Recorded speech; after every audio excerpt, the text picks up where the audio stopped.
Good night, viewers. Here are tonight's headlines.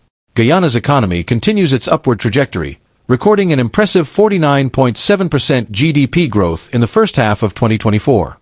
President Irfaan Ali has reaffirmed his commitment to tackling drug trafficking and dismantling criminal networks. Additionally, the nation has seen substantial growth in household lending, motor car purchases, and real estate mortgages. In health news, the Ministry of Health has formed a national committee to protect against Mpox as cases rise in Brazil. Meanwhile, a fire has destroyed a storage bond in Sophia, and investigations are ongoing. In other reports, a Hope Estate laborer has been charged with grape and granted $300,000 bail. Stay tuned for further updates on these stories.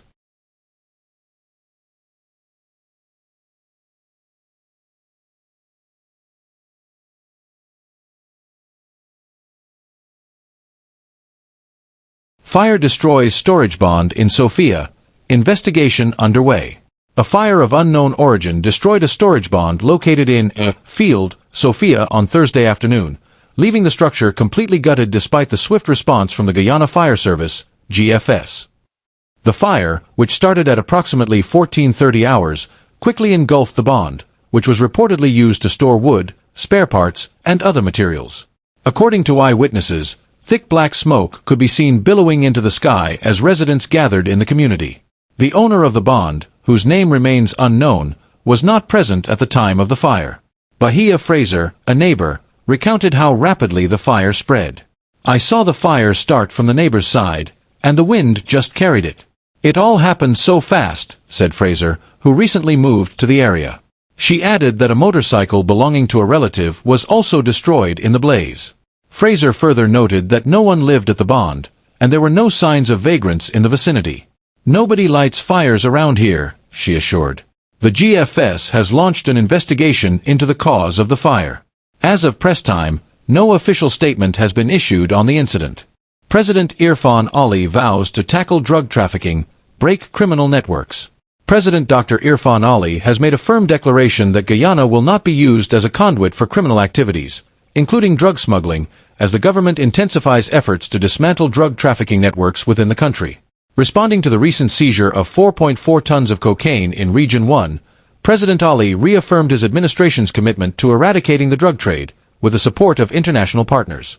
"Make no mistake, the bust is not the end of the matter. We are fully committed to working with our partners to destabilize and break the back of all criminal networks, especially those involved in drug trafficking within our territorial and airspace," President Ali stated. To counter the threat of drug trafficking, which poses a serious risk to national security, the president revealed that the government is in the process of securing advanced assets to monitor and address overflights in Guyana's airspace, often used by drug traffickers. "We are ready to work with you in dismantling the global empire that the drug trade has created, but we need that support.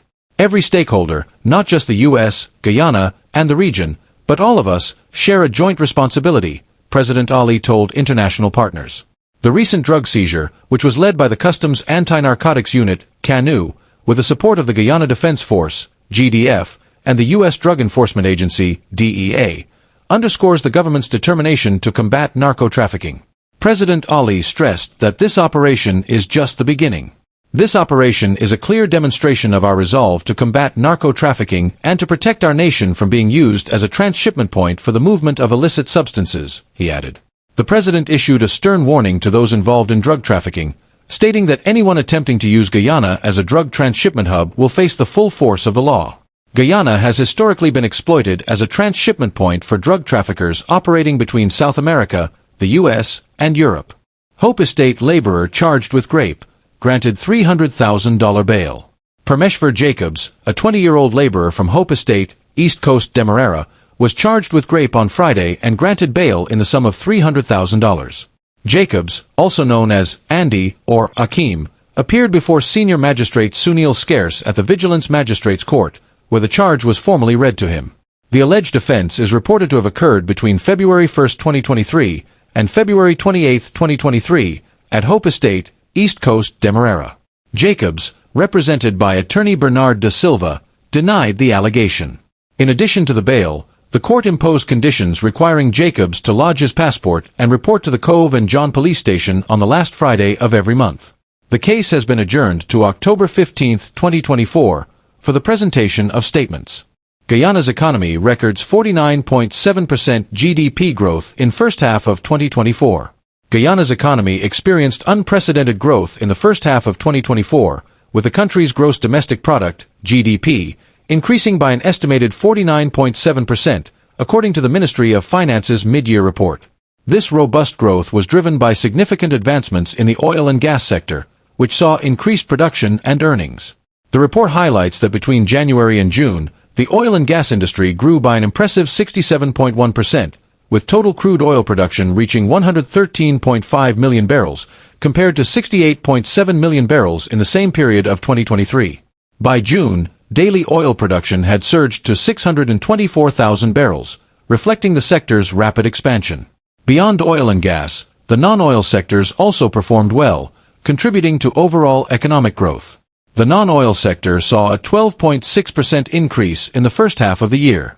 The Ministry of Finance projected that non-oil growth for 2024 will reach 11.8%, with an overall GDP growth forecast of 42.3% for the year. However, some sectors faced challenges. Bauxite production declined by 20% in the first half of the year, while gold production dropped by 10.3%. Both sectors are expected to recover during the remainder of the year. The sugar industry, particularly affected by prolonged dry weather conditions, recorded a significant decline of 60.4%. On the other hand, rice production grew by over 17%, and other agriculture sectors, such as fisheries and livestock, showed promising increases. The manufacturing sector also registered growth, while the report noted an increase in the consumer price index by 1.6% during the first half of 2024. The inflation rate is projected to be around 4% by the end of the year.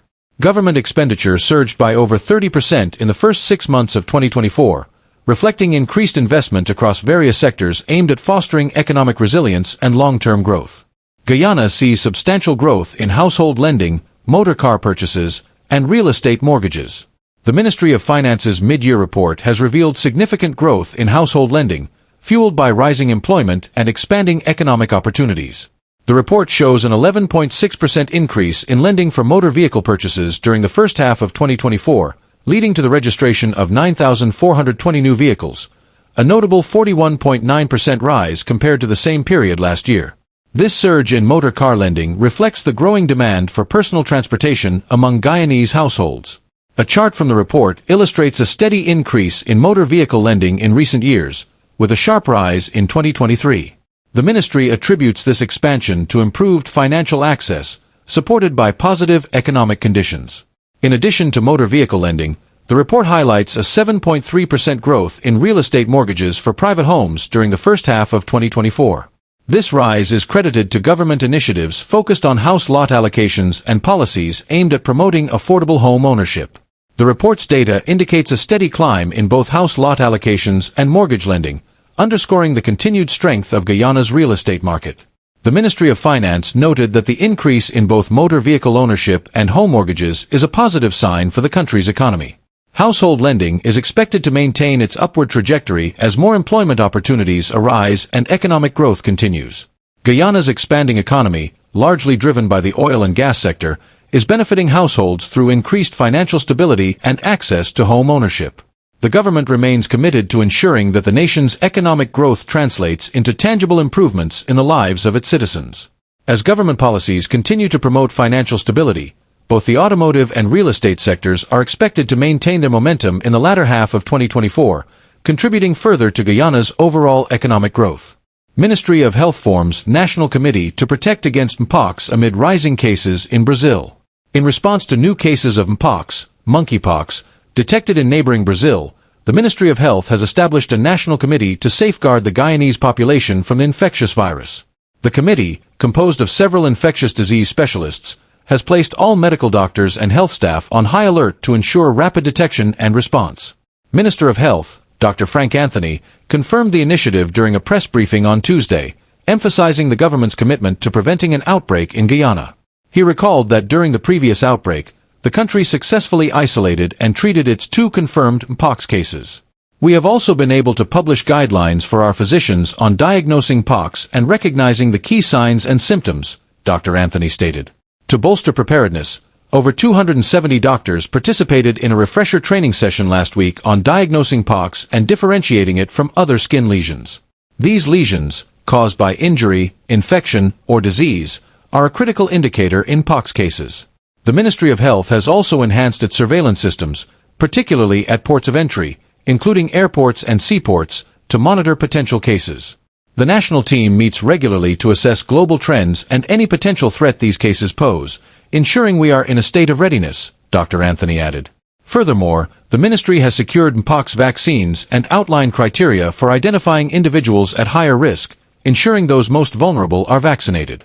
According to the World Health Organization, WHO, Mpox symptoms typically appear within 1 to 21 days after exposure and include rashes, fever, sore throat, headaches, muscle aches, and swollen lymph nodes.